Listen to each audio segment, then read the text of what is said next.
Sa silingang lalawigan sa Negros Oriental, may reklamo na ang mga driver sa pampublikong sakyanan tungkol sa padayong pagsaka sa presyo sa produktong petrolyo.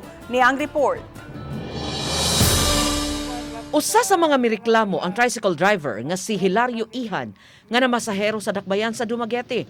Sa pagkakaron, mulimpyo na lang siya og 200 ngadto sa 300 pesos. Matag adlaw nga paiguo na lang sa inadlaw-adlaw nilang panginahanglan. Tungod sa pandemya, tagutlo na lang ang mga pasahero nga ilang makarga aron masunod ang physical distancing. Mas nabugatan silang mga tricycle driver tungod sa laing pagsaka sa presyo sa produktong petrolyo sugod di atong Martes. Nangayon ta sila og aumento sa plitihan apan may reklamo usab ang mga pasahero sa ilang sugyot.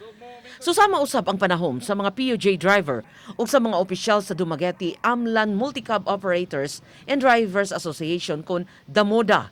Sa ingon naman nga pagkuhan ra sa city, mingaw gyud kay ang pasero nagkawala, nagkamahal ang gasolina.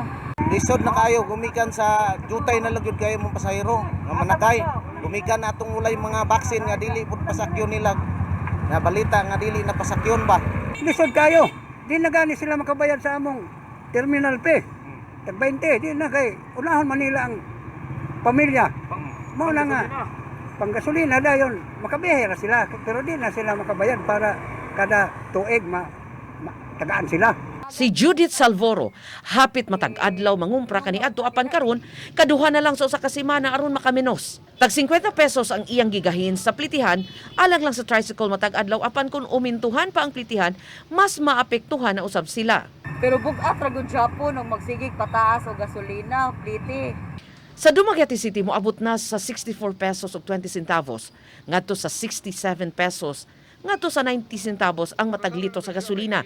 Nagduwa usab ang presyo sa krudo mataglitro gikan sa 54 pesos ug 25 centavos ngadto na sa 56 pesos ug 20 centavos. Mas gusto ang mga tricycle ug PUJ driver nga hatagan og subsidy sa kagamhanan inay umintuhan ang plitihan.